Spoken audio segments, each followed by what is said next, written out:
c'est cette association-là, comme je le disais, qui, depuis 4 ans, milite pour lutter contre la drépanocytose, d'abord par la sensibilisation et par la promotion des thérapies locales scientifiquement prouvées. Maintenant, dans le sens de la sensibilisation, depuis 2022, nous réalisons des séminaires en ligne au départ. Et vous allez retrouver par exemple des traces sur YouTube de ces différents séminaires. Lorsque ça passe sur Zoom, c'est enregistré et puis retransmis pour ceux qui n'ont pas pu participer. Ces séminaires choisissent souvent des thématiques qui portent sur l'actualité concernant la drépanocytose. Et donc, ça, c'est beaucoup plus l'activité de sensibilisation que nous menons.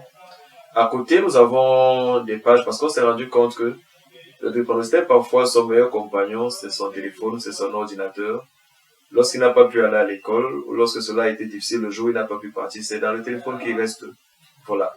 Donc, on a des plateformes de communication. Il y a une page Facebook, il y a des pages sur TikTok. On essaie de suivre les réseaux sociaux pour envoyer des vidéos de sensibilisation. Voilà. Et non seulement c'est pour les drépanocytaires, mais aussi c'est pour les non-drépanocytaires. Pour tout le monde. Voilà. À côté de ces webinaires, il y a des conférences en présentiel, celles que nous organisons. Et celle où le plus souvent nous sommes invités, je vais par exemple prendre le cas de la conférence 2024 qui était sur la fertilité de la femme drépanocytaire. Parce que oui, une femme drépanocytaire peut concevoir. Mais il y a un minimum qu'elle doit remplir. C'est ce que la conférence a visé à prouver à travers les travaux antérieurs. Donc je vais profiter pour remercier Madame Rose Ngomoun du Centre culturel Anyala Kambo. Et elle nous a accueillis, et je vais dire gracieusement, parce que c'est souvent important de dire merci.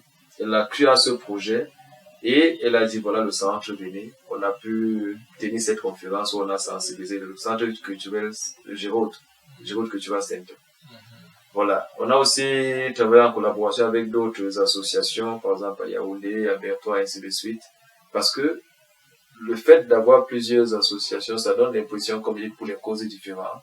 Mais vu que c'est le même combat que nous menons, en s'associant avec des autres, on échange des idées et puis ça permet de trouver des solutions plus efficaces. Voilà. Maintenant, dans le cadre des thérapies locales, une association ne peut pas directement s'impliquer dans les activités commerciales. Parce qu'il faut le dire, lorsqu'on entre dans ce domaine, présenter un produit, c'est comme pour dire voilà la solution, voilà la manne. Voilà, et ça, c'est pas autorisé. Par contre, il y a dans la transmission orale, je veux le dire ainsi, drépanocytaire, beaucoup d'astuces, tout un bagage d'astuces qui, si elles sont vérifiées scientifiquement, on peut les vulgariser. De telle sorte que chaque drépanocytaire sache que voilà ce que je peux faire en cas de crise, voilà ce que, en dehors d'aller à l'hôpital ou avant d'aller à l'hôpital ou même de retour de l'hôpital, voilà ce que je peux faire. Il y a beaucoup d'astuces. Je vais dire, moi, plusieurs drépanocytaires m'ont renseigné dans ce sens-là. Voilà ce que je fais quand j'ai une crise et ça marche. On essaie à gauche, peut-être ça marche pas, mais il n'en demeure pas moins que quand il le fait, il retrouve satisfaction. Donc, ce sont ces astuces-là, ces conseils-là qu'on essaie de regrouper pour proposer donc un programme. Et c'est celui-là qu'on conseille le plus souvent aux patients. Et mes travaux, par exemple, de thèse, ont permis de retrouver une solution qui aujourd'hui est présentée comme une boisson, ralentissant la survenue des crises. Donc, lorsqu'un patient suit un traitement complet, il arrive à un stade où, pour ceux qui ont terminé le traitement, ils ne font plus de complications drépanocytaires. Voilà. Donc, c'est une boisson naturelle, sans additifs chimiques. Et là, c'est dans le cadre de Dr Bo, comme je l'ai dit, l'association ne peut pas s'impliquer directement. Voilà. Alors, après 4 années d'existence et de terrain, est-ce que vous pouvez nous faire un bilan à mi-parcours? Parce que je sais que l'association continuera jusqu'à mais pour ces 4 premières années, quelles sont vos impressions? Quelles sont des combats et les victoires et ou bien encore les manquements? Alors, je vais préférer commencer d'abord par présenter la situation générale. La situation générale est que beaucoup de personnes commencent à prendre en considération ce combat, de telle sorte que même les acteurs d'hier ont changé de façon de faire. Aujourd'hui, vous allez retrouver, en dehors des hôpitaux qui avant faisaient par exemple des examens gratuits à l'occasion de la célébration de la journée mondiale de lutte contre la drépanocytose, aujourd'hui les associations aussi le font. Vous allez trouver aujourd'hui à la période, par exemple à partir du 15 juin, vous allez voir plusieurs organismes mobilisés. Et donc, ça montre que de plus en plus, on prend conscience de l'existence et de la gravité de cette maladie. Donc, du point de vue général, je ne vais pas dire qu'il y a satisfaction, mais bien qu'avec lenteur, le message est en train de passer. Pour le compte de Rep Emma, la victoire de Rep Emma, c'est à travers cette, je vais dire, popularité que, pas seulement l'association, parce que le produit dont je vous ai parlé tout à l'heure prend aussi le nom de Rep Emma, et c'est de là que part l'idée.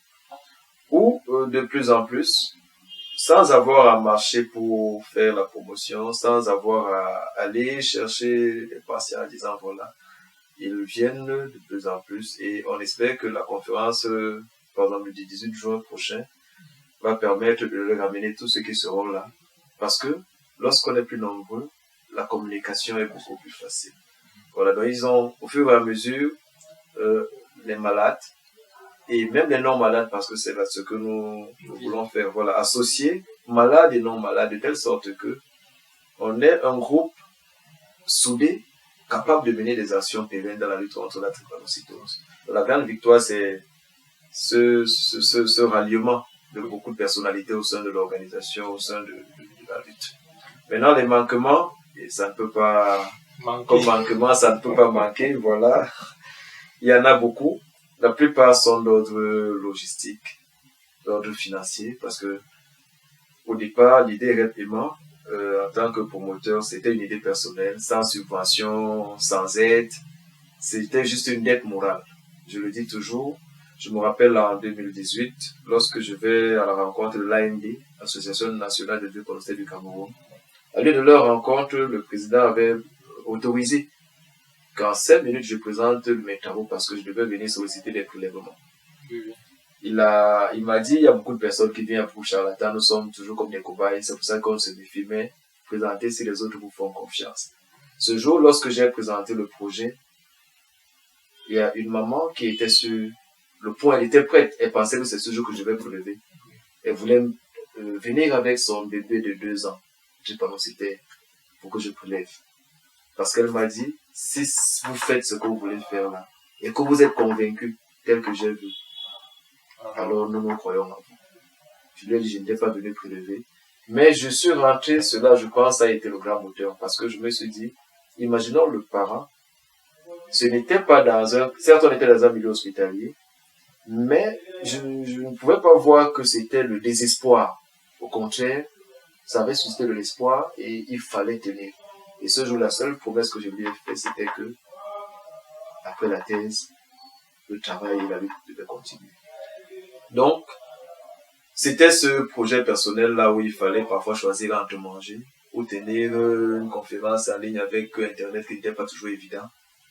Et ce sont les mêmes problèmes qui continuent aujourd'hui parce que lorsqu'on veut vulgariser les activités de l'association, cela va toujours demander un coût financier.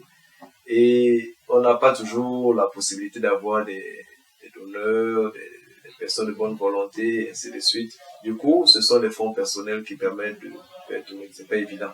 Le concept de Rep Emma, c'est pour le monde entier. Partout là où c'est la drépanocytose, vous entendez parler de Rep Emma. On a eu par exemple, ça aussi je pourrais mentionner que c'est une victoire. Il y a Samira du Niger qui a collaboré avec nous pour la session dernière. Et donc, déjà je vais saluer son courage, j'espère qu'elle va suivre. Elle est venue et elle avait quelques complications. Et malgré la barrière qui montrait Rep Emma Cameroun, elle étant nigérienne, elle n'a pas hésité.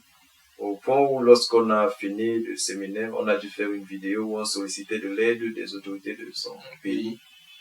Et je suis tellement fier parce que ça a marché.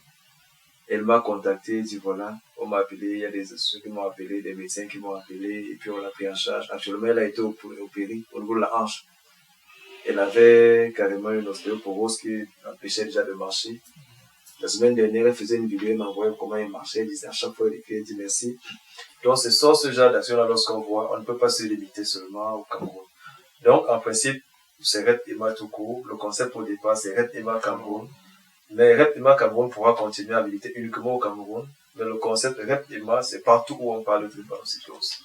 Tout à fait. Voilà. Docteur, bon, on arrive à la fin de notre émission. Et la dernière question est celle de savoir comment soutenir les initiatives de sensibilisation et d'accompagnement pour la drépanocytose.